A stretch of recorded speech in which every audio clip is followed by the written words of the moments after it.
राजधानी दिल्ली में भारतीय जनता पार्टी के नेता कृषि सुधार विधेयक और न्यूनतम समर्थन मूल्य को लेकर बनाए गए नए कानून को आम जनता के बीच पहुंचाने के लिए डोर टू डोर कैंपेन कर रहे हैं। और इसी बीच पूर्वी दिल्ली के लोकसभा सीट से सांसद मनोज तिवारी ने पूर्वी दिल्ली के सवापुर गांव पहुंचे और वहां पर लोगों को केंद्र सरकार द्वारा बनाए गए कृषि सुधार विधेयक के बारे में जानकारी दी। साथ ही किसानों को इस बिल के बारे में पूर्ण रूप से जानकारी भी दी गई। लोगों को संबोधित करते हुए सांसद मनोज तिवारी ने कहा कि कृषि विधेयक किसानों के हित में कानून बनाया गया है। यूपी का किसान अपने अनाज को लेकर दिल्ली में या किसी अन्य राज्य में बड़ी आसानी से बेच सकता है। खेती से किसी भी तरह से जुड़े हैं उनके बीच जाओ, इसलिए जाओ कि इस देश में झूठ फैलाने वालों की इस समय संख्या कुछ ज्यादा दिख रही है, जो जमीन पे तो नहीं है लेकिन झूठ की खेती करना चाहते हैं, झूठ की खेती करना जानते हैं। वो कभी धान, गेहूं या मकई या फिर बाजरा की खेती नहीं करते, वो तो सिर्फ झूठ की खेती करते। दरअसल पहले किसानों को अपने ही जनपद में अपने अनाज को बेचना पड़ता था और किसानों को उचित रेट नहीं मिल पा रहा था, और अब केंद्र सरकार ने किसानों को खुली छूट दी है। किसान अपने अनाज को देश के किसी भी कोने में ले जाकर अपने मन मुताबिक दामों में बेच सकते हैं। मुझे बहुत खुशी हुई कि किसान के बीच में हम लोग जैसे ही प्रधानमंत्री जी का दिया हुआ पत्र और उसका सार समझाते हैं तो किसान इतना खुश होते हैं कि उसमें कांग्रेस का जो झूठ है वो हवा हो जाता है, आम आदमी पार्टी का जो झूठ है या विरोधी पार्टियों का जो झूठ बनाया वो हवा हो जाता है। यहाँ तक कि अभी गांव के लोगों को हमने बताया कि कैसे अब किसान को उसके एमएसपी तो मिलेगी ही, बल्कि एमएसपी से भी ज़्यादा पैसा मिले, वो जहाँ चाहे अनाज बेचे, हम इसकी व्यवस्था किए हैं। और इसके लिए अब किसान को 3 दिन के अंदर भुगतान मिलेगा, गारंटीड।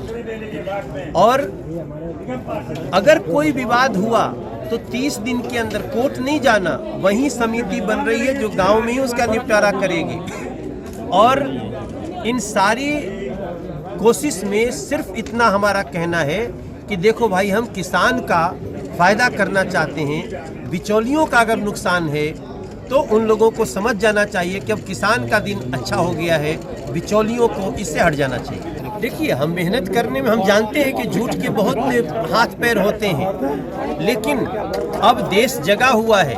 सोशल मीडिया से लेके जहाँ तक, यहाँ तक कि वेब सीरीज आप लोग जो चैनल चलाते हैं, हम इतना ही विश्वास दिलाते हैं कि जिस नरेंद्र मोदी जी ने 1400 रुपया से गेहूं का दाम 1900 रुपया क्विंटल कर दिया, जो कि 4000 क्विंटल का दाम 7200 कर दिया, वो नरेंद्र मोदी किसानों के लिए, किसानों के बेहतरी के लिए, फायदे के लिए कोई भी कदम उठा सकते हैं। इसमें किसी भी झूठ में कांग्रेस के या विरोधी पार्टियों के आने की जरूरत नहीं है। किसान का दर्द शायद ही 70 साल से कोई समझ पाया है। नरेंद्र मोदी जी की सरकार ने आकर किसानों के खातों में सीधा पैसा पहुंचाना हो, एमएसपी से रेट बढ़ाने हो और लोगों के खातों में पैसे पहुंचाने के साथ साथ जो बिचौलिए का एक सिस्टम खत्म करा है, उसके लिए नरेंद्र मोदी जी को आज पूरे गांव के किसानों ने यहाँ पर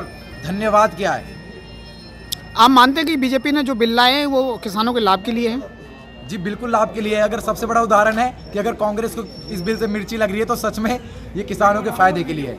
मेरे गांव के किसानों ने खुद इसका समर्थन करा है, मेरे बड़े बुजुर्गों ने, मेरे बाबा चाचा ने सभी का इसका समर्थन करा है कि जो फसल हमसे मंडी में जाने के बाद हम गेहूँ बोते हैं, अब 1 महीने बाद गेहूँ की बुआई शुरू हो जाएगी और मार्च अप्रैल में गेहूँ की कटाई होती है। जैसे कि आपको पता होगा, राहुल गांधी जी को शायद ना पता हो कि गेहूँ बूता कब है और गेहूँ की कटाई कब होती है, ये शायद राहुल गांधी जी को पता भी ना हो, अपने आपको किसान बोलते हैं।